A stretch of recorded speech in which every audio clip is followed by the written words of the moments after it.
లో చాలా ఉపయోగపడతాయి. నేను ఒకటే చెప్తున్నా, ఇక్కడుండే రైతాంగం నెక్స్ట్ లెవెల్కి మీరు ఆలోచించాలి. ఇక్కడ మీ ఎంపీ ఉన్నాడు. మీ ఎంపీ ఒకసారి మీ మారిగానే ఒక సాధారణ కుటుంబంలో పుట్టాడు, నా మారిగానే చదువుకున్నాడు, అమెరికాకి వెళ్ళాడు, అక్కడ ఒక ఐటీ కంపెనీ పెట్టాడు, డాక్టర్గా ఉండి బాగా డబ్బులు సంపాదించి మళ్ళీ తిరిగి ఇక్కడికి వచ్చాడు ప్రజాసేవకు. అంటే ఒక సక్సెస్ స్టోరీ. చిన్న వయసులోనే అక్కడి నుంచి ఎంపీగా సునాయాసం గెలిచాడు.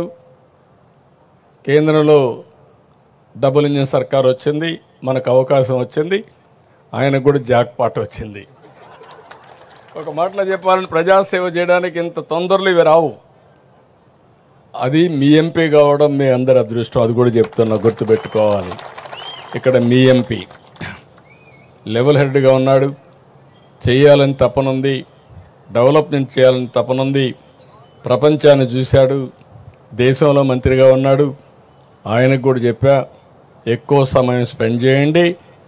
ఇక్కడ రైతాంగం ఎవరైతే ఈ ప్రాంతంలో భూమి ఇచ్చారో వీళ్ళని ప్రయోజకులుగా తయారు చేయాలంటే ఏమేమి తయారు చేయాలనో ప్లానింగ్ తయారు చేయమని వారికి కూడా చెప్పా.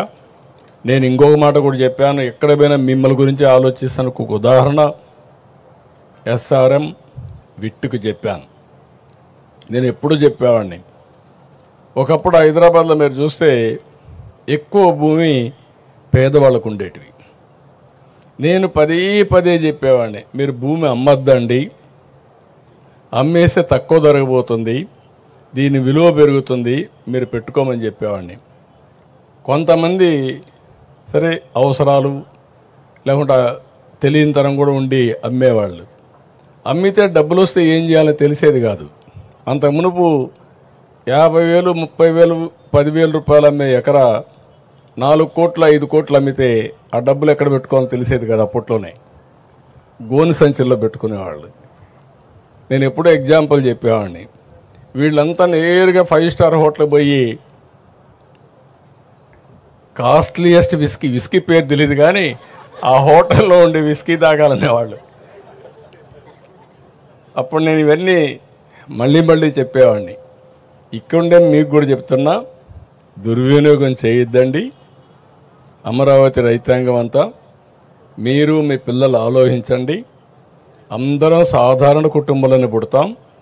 వచ్చిన అవకాశాన్ని ఉపయోగించుకుంటే మనం అనుకున్న స్థాయికి ఎదిగేదానికి అవకాశం ఉంటుంది. మీరు ఇంటికి ఒక ఆంట్రప్రెన్యూర్ అన్నాను. ఆ ఆంట్రప్రెన్యూర్ అనేది అమరావతి నుంచే ప్రారంభం కావాలనేది నా ఆలోచన. ఇక్కడ విట్టు, ఎస్ఆర్ఎం, రేపు రాబోయే రోజుల్లో టెక్నాలజీ కోసం బిట్స్ పిలాని ప్రపంచంలో ఉండే యూనివర్సిటీస్ అన్నీ వస్తాయి. ఇక్కడే మీ భూమిలో మీరు చూస్తే క్వాంటమ్ కంప్యూటింగ్ వస్తూ ఉంది. క్వాంటమ్ వాల్యూగా డిక్లేర్ చేశాను. విశాఖపట్నంలో నిన్నే గూగుల్, ఈరోజు ఢిల్లీకి వెళ్తున్నా, గూగుల్ కూడా వచ్చే పరిస్థితికి వచ్చింది. ఈ గూగుల్ వల్ల ఏఐ సునాయాసంగా డేటా సెంటర్ ఏఐ వస్తుంది. ఇవన్నీ కూడా మీరు గుర్తుపెట్టుకోవాల్సింది. నాకు కూడా అర్థమయ్యి ఇవన్నీ కాదు, నేను మొదటి నుంచి కూడా ఏదైనా అర్థం చేసుకొని ప్రపంచంలో ఏది జరుగుతుందో దాన్ని ముందు ఊహించి మన తెలుగు జాతికి అందించాలనేది నా ఆకాంక్షని మరొక్కసారి మీ అందరికీ తెలియజేస్తున్నా. ప్రధానమంత్రి గారు క్వాంటమ్ మెషిన్ పెట్టాడు, నేను క్వాంటమ్ కంప్యూటర్ అమరావతి తీసుకొచ్చా. ప్రధానమంత్రి గారు గ్రీన్ హైడ్రోజన్ మిషన్ పెట్టాడు, నేను ఆంధ్రప్రదేశ్ని గ్రీన్ హైడ్రోజన్ వ్యాలీగా తయారు చేస్తున్నా. అందరూ ఏ గురించి మాట్లాడుతున్నారు. హైదరాబాద్లో మీరు ఆ రోజు హైటెక్ సిటీ, ఐటీ, ఒకే ఒక నిర్ణయం, మీ ఊర్లో కూడా ఉంటారు. ప్రపంచంలో ఏ దేశానికి పోయినా హైయెస్ట్ పర్ క్యాపిటల్ ఇన్కమ్ ఎవరిదంటే తెలుగువారిది. అది తెలుగువారి యొక్క ప్రతిభని మరొకసారి మీ అందరికీ విజ్ఞప్తి చేస్తున్నా.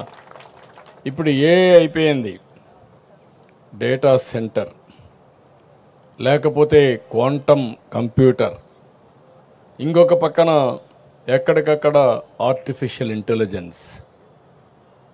ఆర్టిఫిషియల్ ఇంటెలిజెన్స్ వల్ల నిర్ణయాలు చేయడం చాలా ఈజీ అవుతుంది, చాలా అక్యురసీ వస్తుంది. నేను ఇక్కడ